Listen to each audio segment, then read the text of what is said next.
Fala, gente, aí, beleza? Tranquilo? Então, falar com vocês um pouco do uso adesivo transdérmico de buprenorfina, né? Aqui foi meu trabalho, então, os resultados em cadelas mastectomizadas, né? Mastectomia unilateral.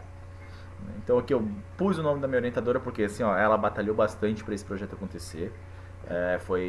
Então, ela foi parte essencial disso e a gente conseguiu ótimos resultados que agora eu vou mostrar para vocês. Começando uma introduçãozinha básica aqui, né? A analgesia transdérmica, ela é muito difundida na medicina humana, né? Por ser de fácil aplicação, vem se tornando um método mais atrativo na medicina veterinária, tá? Só que na veterinária, gente, né, vem sido usado mais o adesivo de fentanil, né? O adesivo de buprenorfina, ele é novo, ele chegou no Brasil em 2016, né? Que eu tinha a ideia de trabalhar com o fentanil, né? Daí a gente tava lá vendo as coisas e veio a professora Roberta, né, e falou: Bruno, chegou o buprenorfina no Brasil, cara, vamos tentar eles? Assim, porra, bora lá. A gente foi lá e conseguiu o dinheiro, compramos adesivos e fizemos as cadelas lá e fizemos as cirurgias. Cara, foi um resultado muito legal. O fentanil está associado a alguns efeitos adversos, como sedação, disforia, depressão respiratória e cardiovascular. Então, né, dependendo da situação, a gente não consegue tirar os efeitos maléficos, né, desse opioide. Por isso que ele não é tão interessante em utilizar em internamento e coisa do tipo, deixar esse paciente mais tempo sozinho ou até mesmo mandar para casa. Atualmente, né, então no Brasil está disponível 3 apresentações de 5, 10 e 20 miligramas.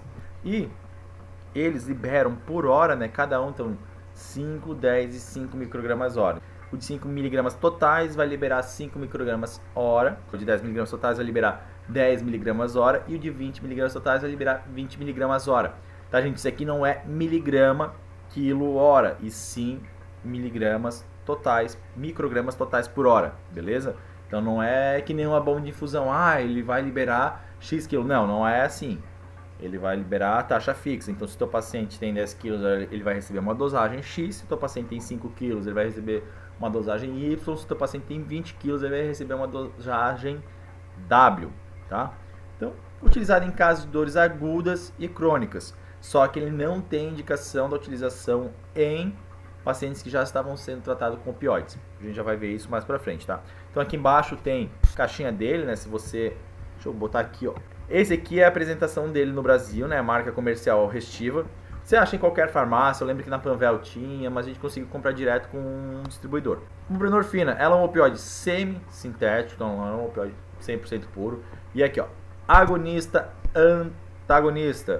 Por isso que eu falei, tipo, se o paciente está sendo tratado com metadona, se o paciente está sendo tratado com morfina, né, ele tá com um agonista total, e aí você bota a buprenorfina junto, o que ela vai fazer? Ela vai antagonizar os receptores Mi. Fazendo isso, né, o que acontece? O animal ou a pessoa, ela acaba tendo uma crise de abstinência, então ela acaba tendo um baque muito grande. Isso é um pouco complicado, né? Até mesmo em bula, se vocês pararem para ler a bula deles, que medicamento humano é outra vida, né? Cara, a bula deles é muito detalhada, assim, tem muitas explicações, principalmente com relação a isso, né?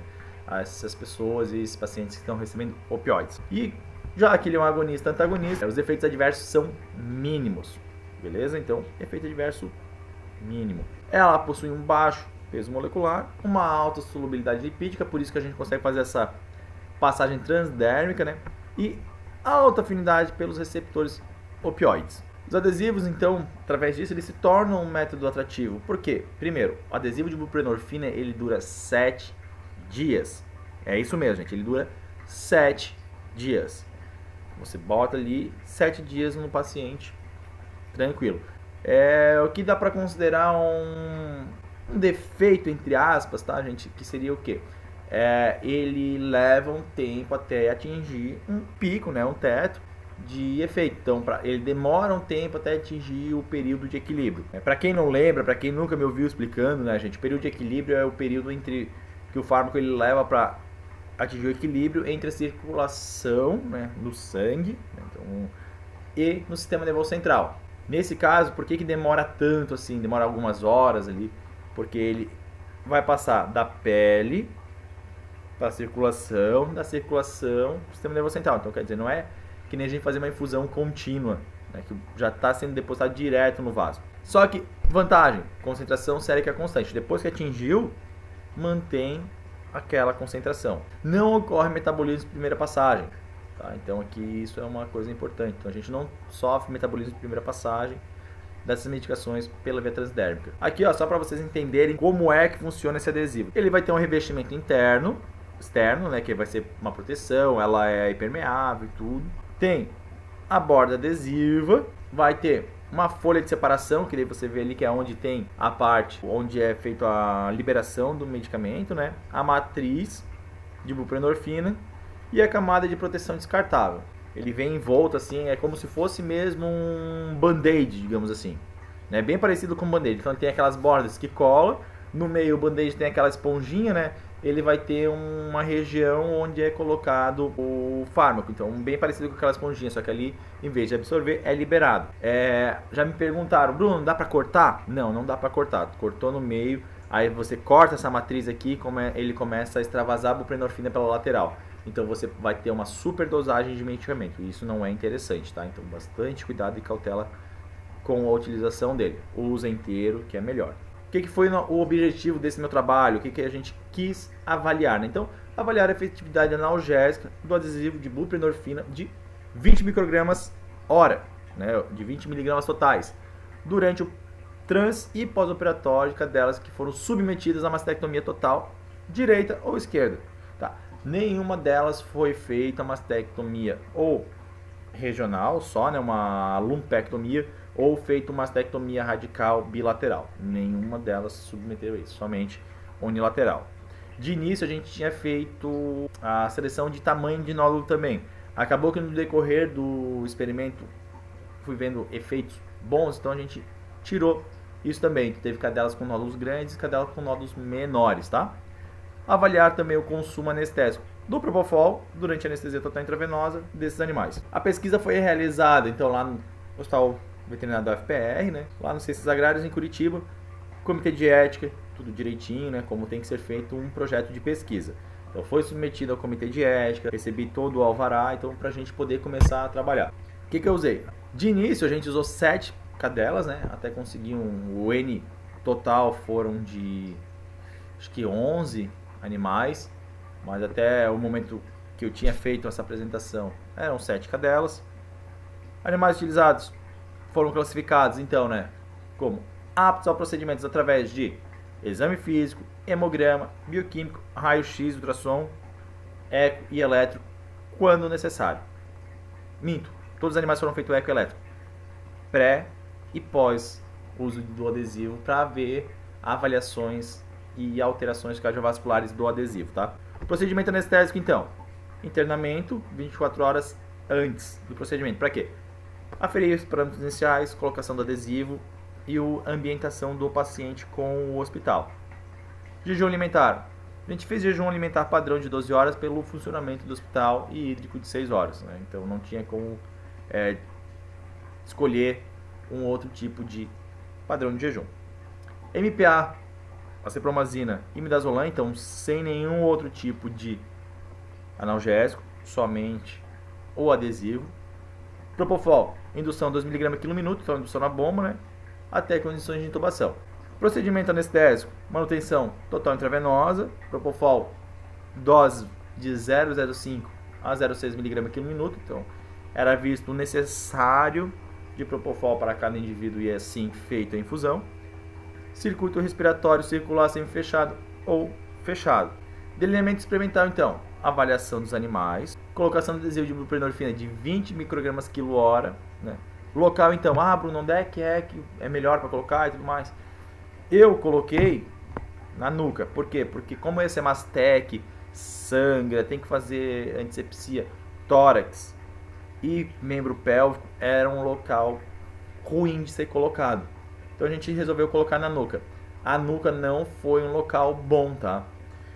A nuca não era um lugar legal porque muito tecido, né, muita pele, então muita pele solta, então às vezes descolava. Então o que a gente costumava fazer também era botar o adesivo, botar 4 pinguinhos de super bonder, né? Então a gente botava 4 pinguinhos de super bonder aqui nas bordas, um micropore por cima ainda e enfaixava. né? Porque alguns animais não ficavam legal, então até eu tive que excluir alguns pacientes do projeto por causa disso, que o adesivo descolava, e aí então não tinha como garantir que esse paciente estava recebendo ou não a quantidade ideal de buprenorfina. Os parâmetros transoperatórios avaliados de 10 em 10 minutos, estímulo noceptivo, primeiro, colocação da Bacals, até o término da cirurgia. Então, último ponto, aqui parava a avaliação do estímulo noceptivo e a avaliação cirúrgica. Depois disso, né, escala de dor universal de Melbourne e a forma resumida da escala de dor de Glasgow. Simples essas tabelas, eu acho que eu já falei em alguma live aqui de avaliação de dor. Observação começou de 2, 4, 8, 12, 16, 20 e 24 horas após a extubação. Tá? Se fosse necessário fazer resgate anestésico no transoperatório, fentanil 12 mg quilo. O pós-operatório, morfina 0,5 mg quilo. Ah, Bruno, mas ela não é um antagonista, não falou lá no início e tudo mais. Lembrem, ela é uma agonista antagonista, então ela não chega a reverter 100%, digamos assim, dos opioides Mi, e também você vai potencializar os demais receptores opioides. Então aqui dá para você fazer como uma suplementação e uma complementação. Tem bastante estudo já também falando disso. Eu acabei não botando na minha revisão, mas o uso desses opioides aqui tem sim indicação e dá para utilizar. Resgate anestésico. Então, Bruno, beleza, como é que a gente faz o resgate? Frequência cardíaca, respiratória ou pressão arterial, mais do que 20% no momento pré-estímulo. Como assim? Induzimos, estabilizamos, pressão invasiva ou Doppler, né? Sempre que possível era pressão invasiva. Frequência cardíaca por eletro, pulso oxímetro, frequência respiratória, capnografia. Então, tá ali. Vou pinçar. Beleza. Tenho já meus parâmetros prévios, porque o paciente já estava sendo monitorado, né? Pinçou. Opa, não, tá de boa. Começou a fazer a cirurgia, tudo. O paciente permaneceu estável. O paciente subiu aqui. Tá em plano? Beleza. Não tá em plano? Corrige o plano, porque não é dor, e sim estimulação simpática, né? E o paciente, na verdade, está acordando. Fentanil no trans, quando necessário. No pós, a avaliação de Melbourne abaixo de 8 e a avaliação de Glasgow abaixo de 6, o somatório, tá? Acima, né? De 6 e acima de 8. Carprofeno e morfina. Então, primeiro feito o carprofeno e depois feito a morfina. Lembrando, né? Então, quando a gente trabalha assim, você vai fazer um resgate analgésico, no pós-operatório a gente começa sempre com o mais fraco e passa para o mais pesado. A análise estatística foi simples, né? Aqui a gente fez os dados obtidos, foram pareados, filiação de média, desvio padrão, após submetidos a análise estatística descritiva, que foi o que eu acabei fazendo. Ela está sendo submetida a uma nova análise estatística, né? Agora uma análise melhor para entrar em trâmites e publicar esse artigo.